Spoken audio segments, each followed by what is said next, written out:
Melanie Tillett, welcome to the podcast. How are you? I'm all good. Thank you very much for having me. Well, I'm really excited for this conversation. Just you and I touched on it for a few minutes before we started. I've been stalking you since I met you. I met you in Ibiza, and we just started following each other. And then I suddenly saw, oh my gosh, this woman, she is a powerhouse. She's northern. She's got an amazing and interesting business, and she's very present on social media. She's vlogging her journey, and I just think, wow, we just need to get her on the podcast and chat to her and find out all about Melanie Tillett. So rewind it back. Tell me about how you started in business. Where did this business amazing powerhouse come from? Well, it's an interesting one, really. I mean, I'm not difficult to stalk, really, am I? Because I'm a little bit out there with things. And that was the onset. When I first started in business, there was no social media at all. So I've literally grasped it with two hands and used it as a huge marketing tool, as well as just to show people the personal side and the family behind the brand, really. So Tilletts Clothing, as it's known now, which a company named G&N Country Leisure, that started in a very different form to what it's at now back in 2006. In a shop in Cleethorpes. I'd previously got another business prior to that, which was in retail. I've been in retail for a very, very long time. So that's my bread and butter, really. And we started doing a lovely range of country casual clothes and things like that. And it quickly became apparent that if I carried on down that route, I was going to go completely out of business. So we pivoted and we did all the things you have to do. And that's kind of the roller coaster of business life, and found a different way of doing things, some different clothes that were a little bit more mass market, and went down that road, really. So that's where it all started back in 2006. So how old are you, Melanie? So I'm thinking you're about my age, so I'm 54. Are you thereabouts? I'm 57, yeah, 57. Okay. Yeah. So was you an entrepreneur from the get-go? Are you from a family of business owners? Yeah, I'm from a family of business owners. You've got that one bang on. But from the start, I didn't go into my own business. I never went into the family business either. I struck out on my own, and basically, it's a bit ridiculous, really, when I actually look back on it all. But I started working on a farm when I left school at 16, and I did 4 years on the farm. So I was very much. And this is maybe where the strength comes from sometimes, in the character and the character building. I was working with all men from the age of 16 to 20. You know, back in the late 80s, so there was none of the... I bet that sharpened your skills. You did. You couldn't be quite as, shall we say, snowflakey as maybe some are these days. So, so I started doing that, and then I ended up being a car salesman. I did loads and loads of things, but retail was what I landed on before I had the children, before I got married. I landed on retail as the last kind of stepping stone, if you like, working on House of Fraser and makeup counters of all things. Wow. Did all that. So which one? Which one? Well, I worked for, the first one was Dior. Loved working for Dior. So I suppose there's this kind of, you can get the kind of the clothing vibe coming through maybe, and the fashion things and all that kind of stuff. So I worked for Dior for a couple of years, and then I met and married, had my first child, and then I went back into House of Fraser on Elizabeth Arden, which was lovely. I still wear their foundation today, love it. And then from there I had another child, and at the point of going back to work, then I couldn't really do full time, so I ended up working in Tesco's. Wow. Places. So I ended up working in Tesco's, and then I did 6 years in Tesco's part-time, and that's when I decided to open my first business, which wasn't the clothing, it was something else, which was successful for about 10 years, and then I decided to close that down and moved into the fashion business. So that's a potted history of it, really. Wow, so you've not been afraid to pivot then? You've seen when the market's changing, and when things were changing, maybe culture, your demographic was changing, and you change your business with that. Yes, definitely, yeah. I think you've got to, and the biggest pivot really was when we decided during the pandemic to close our shops. I'll just give you a very brief history on the shop scenario. So we had a shop in Cleethorpes, which was like a flagship store, and then we had a shop in a market town just up the road, about 10 miles, 15 miles away in Louth, and we also had a shop in Grimsby. So 3 shops running quite nicely, all doing quite well, and then the pandemic hit, and of course we all know what happened then.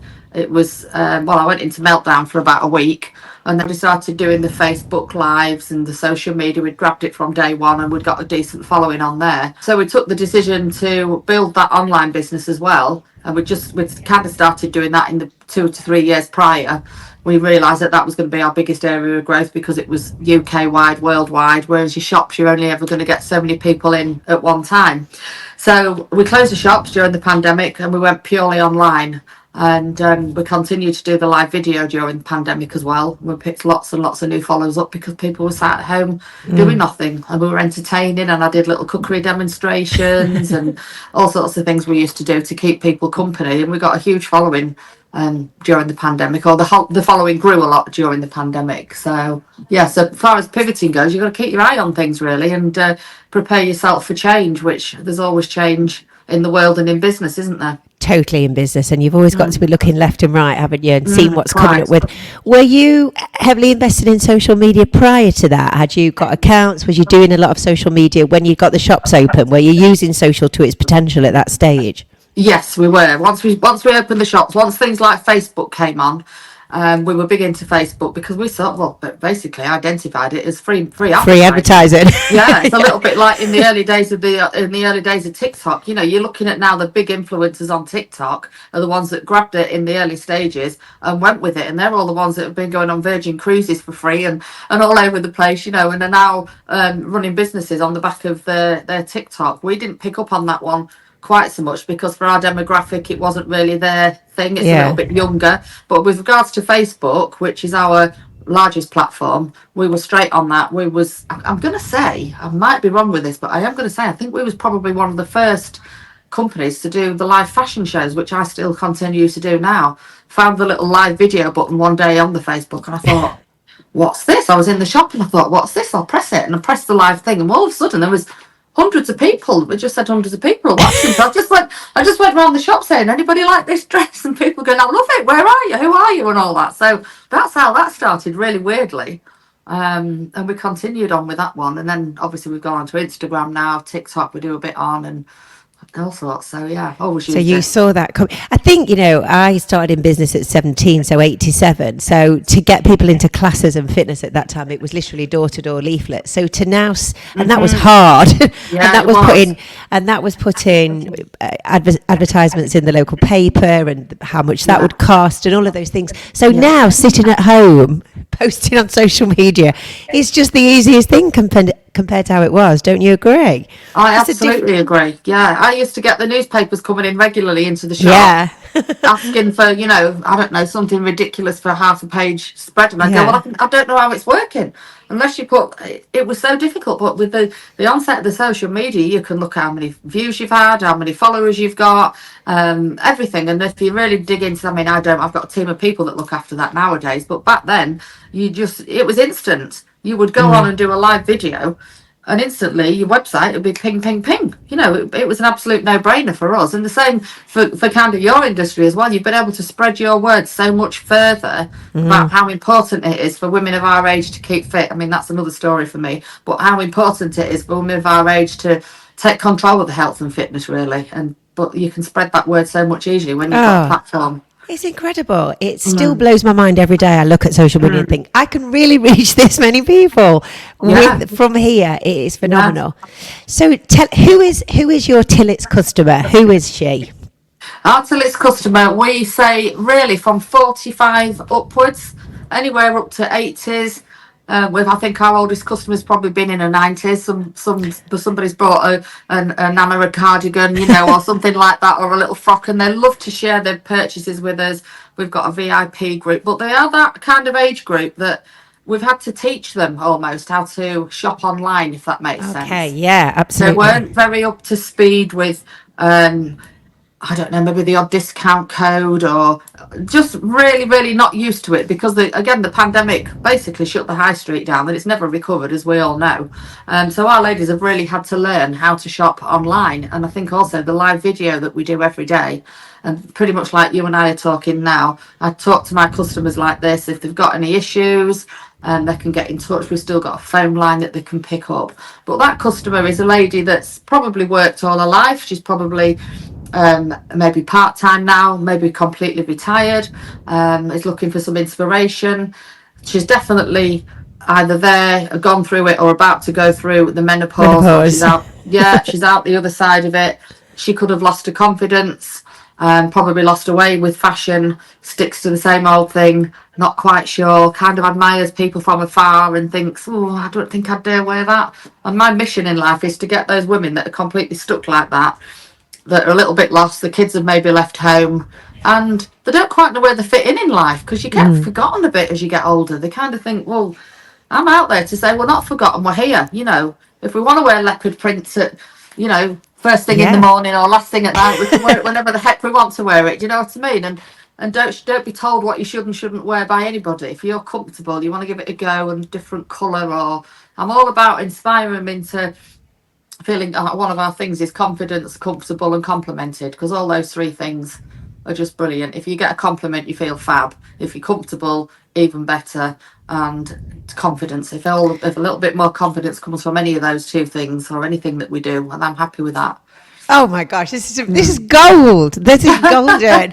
So you mentioned that you've got a team that help you with your social media, because you are prolific on social media. And everyone that watches, please go and see Melanie, because she is doing social media at the best. She takes you in a car, you see the dog, you see her walking. Thank you. Yes, I knew yesterday or last week your daughter had a baby. We saw that. And this is what's building the brand. You are the brand. You're the personal brand that heads up Tilletts, obviously. And it's so important, because people are buying from you. They get to know you. They get to trust you. They get to like you. They get to feel that you become part of their life. They tune into your sessions every day. They watch you on social every day, and they feel that they know you, that you're a friend, a trusted friend. And that's just so important for a brand. But underneath all that, it looks like there's a big infrastructure. I mean, you've got a superstar, so how many staff and what does the business look like behind that? Well, the business, we've got around about 30 employees at the moment. Wow. We're recruiting for, there's 3 jobs gone out at the moment for full-time positions when we open the new superstore, which is under construction at the moment, just around the corner. But we are ultimately a business of 3 women. 3 women head this business. There's myself and my 2 daughters. I'm CEO. There's Grace, my oldest daughter. She's got 2 children. And then I've got Nancy, she's got 2 now. She had the baby a week ago today. She's currently in the office there right now, showing the baby around. I saw them. They've been in about 15-20 minutes before I came on here. So she's brought baby Luca in to show everybody today. Oh. But we are a big family. The Tilletts team is a huge family. But I do love the fact that we are women heading up this business as well. We've a lot of our employees are women. We've got male employees, but naturally, with it being fashion, it's more geared towards women. But we've got a full content team that do all the social media for the business, as well as for me personally. I do quite a bit of my own, but I do have a girl that follows me around quite a lot and films and helps me out. I'm okay with stuff. I'm just rubbish at the technical side. How do you feel with somebody following you around? How do you feel? How does it make you feel? Are you conscious? Do you feel self-confident? Or are you just so used to it now? It's just I think I'm so used to it, really. I'm so used to it. I feel like if when I go in like a holiday, because I'm single now, I'm divorced. I know I mentioned marriage earlier on, but I did get divorced a few years ago, so I am on my own, and I holiday quite a lot. My take on that is, if you haven't got anybody to go with, go on your own. Actually, you're never going to see these places or do half of these things that you do. So when I go off and I'm doing my bits for social on my own, I always feel like it looks a little bit substandard. But then I think the women love that part of it, because it's more normal and authentic, if you like. It is actually what I'm doing in that moment in time. But the team wise, I've got a full warehouse staff. I'm currently up in my finance director's office, because believe it or not, I don't have an office. I don't really want one. right. It's not my thing. So I'm just tucked away in there. But we've got a warehouse team, so we've got a full system for getting the parcels packed, wrapped and out the door as quickly and efficiently as possible. Then we've got the full office team, buying department, marketing, content, all of that. So a great team, really good, very much invested. And you're building a new superstore. So have you took on commercial property then? Have you bought a big warehouse? What does it look like? Bought the place I'm in at the moment is a warehouse with mezzanine office in it. And that one we don't own. Don't own this one. We rent this one. But a couple of years ago, an opportunity came up to buy one just round the corner. Wow. And we've hung on to it for a couple of years. We tried to rent it out a couple of times, and both deals fell through on that. And I kept saying, there's something telling us not to do this. There's something telling us not to do it. And then again, with the shopping habits that have changed on the high street, we just thought to ourselves, we've got such a huge customer base now. And I don't know if you saw the Quiller party that we did the other Yeah. week at that restaurant. That's another little brand that we do, a silver jewellery brand. You'd like that, actually. Yeah. A little silver jewellery brand that we do. And we did this party for it, and we got 120 ladies come from all over the UK. They flew in from Northern Ireland, from the north of Scotland to come and have this big party that we organised, and it was wonderful. And these ladies were just exactly what we were talking about earlier on, Our Lady, and the stories that they were telling us were inspirational. Some of the things they've been through, and that we'd kept them going through times in their life that weren't great. I'm there 7:30 every weekday morning doing my live, and it's like this lady said to me, it's like you come into my house every morning for an hour, and it's like having a best friend in there, you know. And I thought, if we can get 120 to Scunthorpe in Lincolnshire, which is literally not the best place, excuse me, anybody listening from Scunthorpe, but you'll agree it isn't somewhere that you'd naturally gravitate to. When we decided to do this warehouse and open it up as a superstore, I said, not only is it going to be great for the locals to shop in person again and actually touch and feel the garments and have that nice shopping experience again. We live in Cleethorpes, we're a seaside town, we're packed full of guest houses and hotels. If people want to come for a weekend or a midweek stay or something like that, come and meet us all, have a little shop, and we're hoping a phase 2 is going to open up with a coffee shop and restaurant as well. Wow. It's a destination. You don't have to be on a high street anymore, do you? If you've got a decent following, we'll be able to draw the people in that way. So that was the idea behind that one, really. Well, wow. That's incredible. You and I said this at the beginning because it's so refreshing to see a northern female business owner who's sharing. We see lots of people in the south. We see Deborah Meaden, and we see, apart from Sarah Davis, we do see a female entrepreneurs that tend to be south-based. So that was another reason I was like, oh my gosh, she's northern. And she's in Cleethorpes. Yes. I mean, I'm from Derbyshire, so Cleethorpes, we used to go up there and holiday up that area. You? Yeah. So I know it really well. I know that area. Yes, I'm definitely going to come and see you. Yeah. And I know it so well, and I thought, wow, this you know, you are loud and proud Cleethorpes, and that's something to be said. That's another USP that you have, isn't it? Oh, absolutely, because we always say we are not, we are a fashion brand, and most fashion brands doing what we do right now are for a much younger demographic. So we're putting the younger way of doing things onto that older demographic, which we said earlier, we've had to teach them how to go on really with this kind of thing. I mean, customer service is massive for us, so it's really important. Can you imagine? And again, as a slightly older generation, I want everything to be spot on. I don't want my customers to have to accept second best on anything.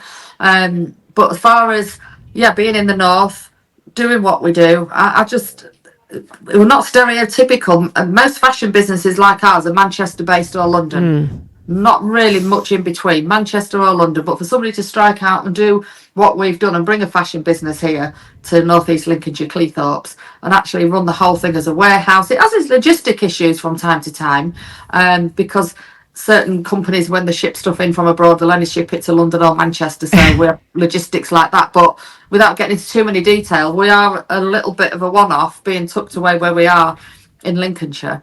But again, with online business, shoppers, although I know we can get them to come to us, they don't need to, because obviously it's online and we get those parcels sent out.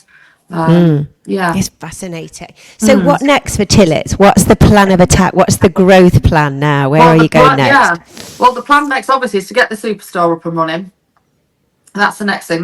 We're hoping that's going to come in on target, and hopefully on budget for early October.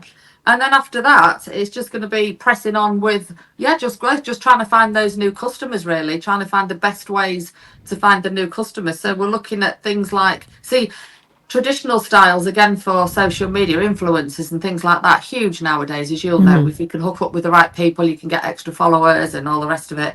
But our age demographic influencers aren't out there like they are the young Love Islanders and people like that. So it's about either creating those, becoming one yourself, which I suppose I have done to an extent, and it's just getting out there, finding those new customers, because I know once we find them, we'll definitely keep them out. We've got such an unbelievably loyal following. You wouldn't believe how loyal our following is.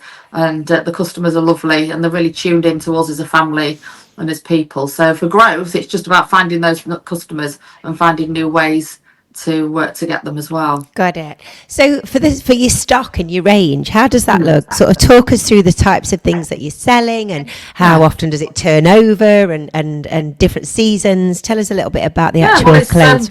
It's like a lot of fashion business, really. We do have our seasons, but with us, this is going to astonish you, but we launch when we're at peak. So at the moment, we're just coming out of summer and we're starting to think about autumn. So I'm flying out to Italy on Sunday with my daughter. We're doing 3 full days buying in Italy. That stock will be back with us within about 10 days, and then it all gets processed, uploaded or ready to upload on the website, photographed, all the models get in it, get shot, and then we launch so many new products every day. There's not a single day, Wow, do you? or hardly a single day, unless we're in sale or it's right on top of Christmas, that we don't launch something new. So our customers are very new driven, but once it's new, it comes in, it gets sold. We might do a repeat on it and then it goes, so they know that that's gone and you're not going to see that one again, and then the next one will be on, or the next however many lines the next day are on. So it's mainly from Italy and Paris. I am at the moment, I still do quite a lot of the buying. Don't get many, we call them duffers. We don't have many duffers. That's a proper northern saying. Isn't it? Yeah. We don't have many duffers. So yeah, that's and the clothes, really, they are predominantly one size, which shocks people. Wow, are they? Yeah, predominantly one size. Things like bottoms, trousers, and shorts and things like that generally come in small, medium, large.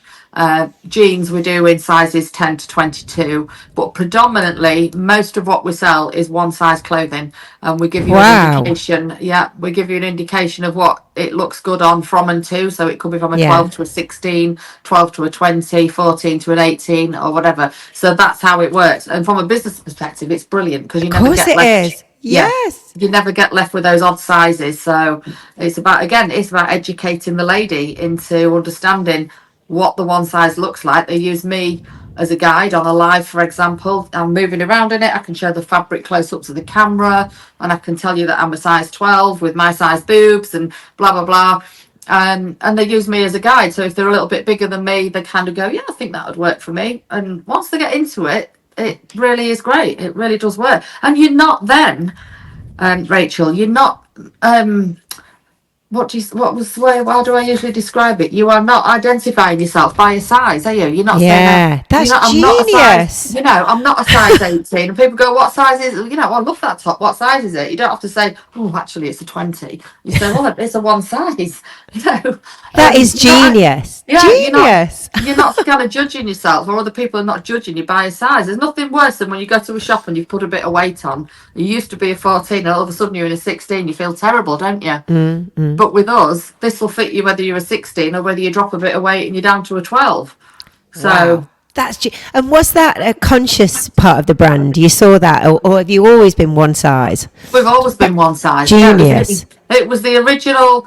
When I went out to change, like I said, from that country casual stuff earlier on, we changed from that. Went out to this place. I used to work around this area in Manchester.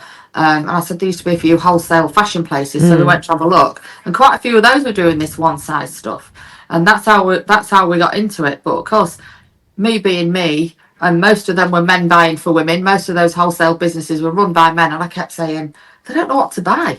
There must be more stuff out there. Where is all this stuff produced? Where can I go and find it?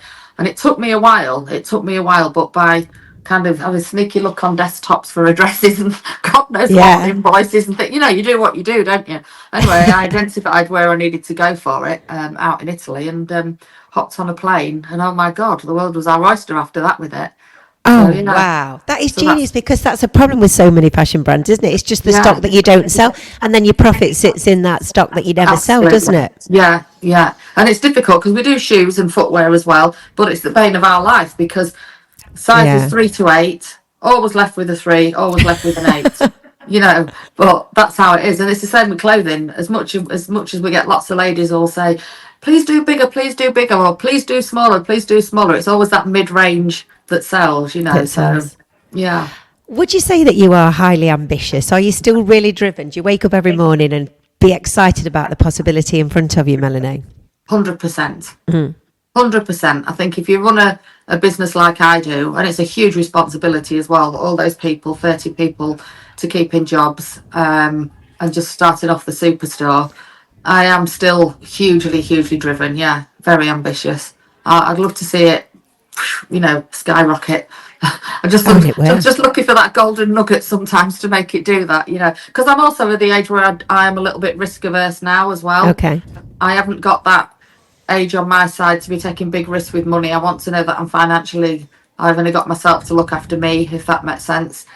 So I want to make sure I'm financially secure when I do decide to exit at some point in the future, if they can ever prize me out the chair. So you think you may exit at some point? I said, will your daughters continue on, do you think?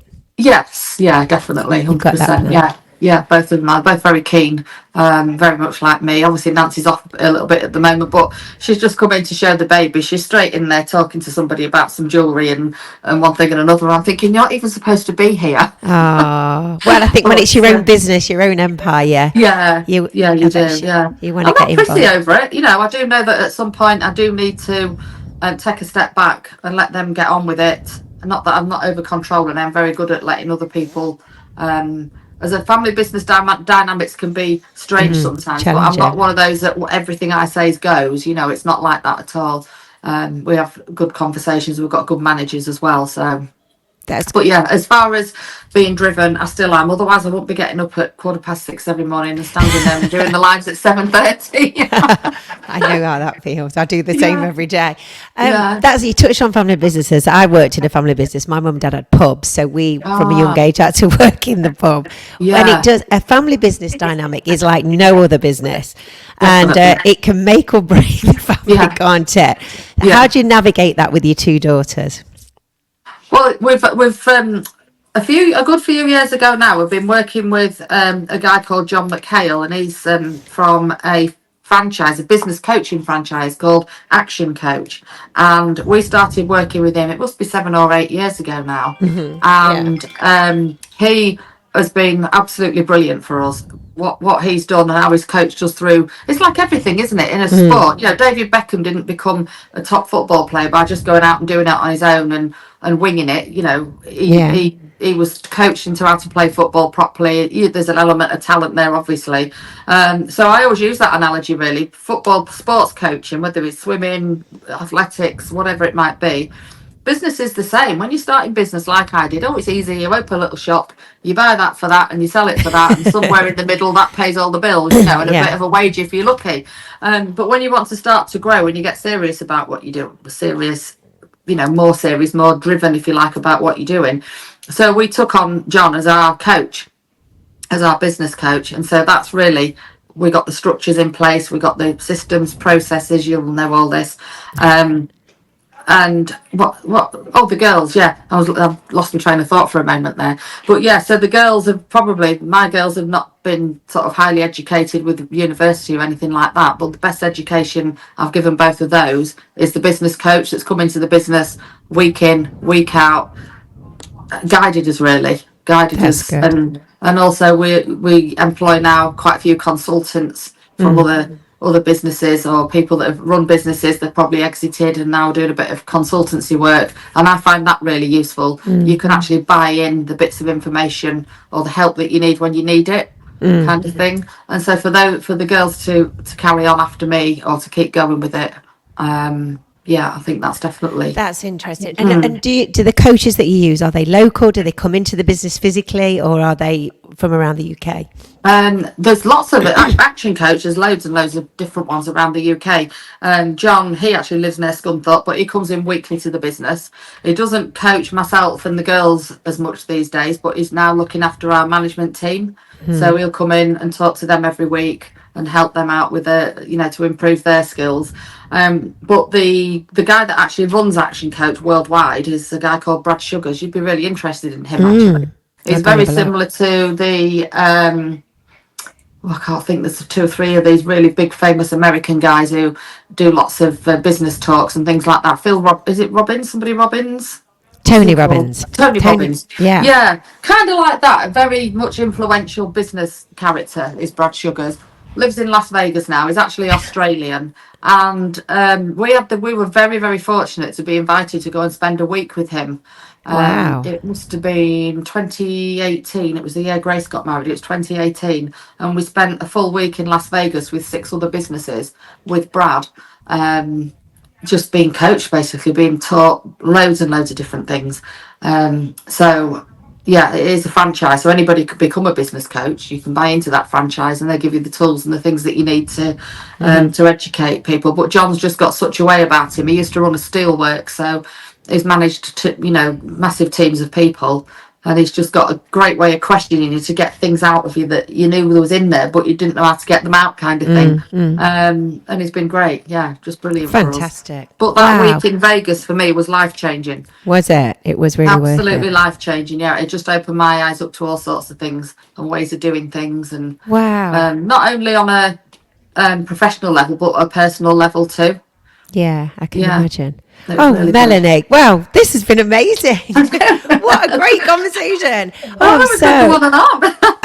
It's just no, we'll have to do a part 2 for sure. That was just so tell us all your socials and where people can tap in, watch you, head over to the website, sign up for your newsletters, give us all your socials. Yeah, well, most of it can be done on the website, so you need to be looking at Tilletts Clothing. That's Tilletts, tillettsclothing.co.uk. That's the website. If you go on there, you will get 10% off your first order. You can sign up to our emails, text messages, all the rest of it. So everything you need to know about us is on that website, as well as our beautiful collections. And obviously we're on Facebook, we're on Instagram, we're over on TikTok. If you want to follow me personally, it's Melanie Tillett on Instagram. That's the best way to follow me. I put most of my behind the scenes stuff on Instagram. So so that's where you can find us. And it's fascinating. Everything that you do is really fascinating. Melanie, thank you. I know you're really busy, so I so appreciate you taking time to do this. And it's been fabulous. Thanks for the conversation and the insight. Oh, I've really enjoyed it. It's been lovely to speak to you again. A little bit more in depth this time rather than just a hello. Yeah. Thank you for having me. Thank you.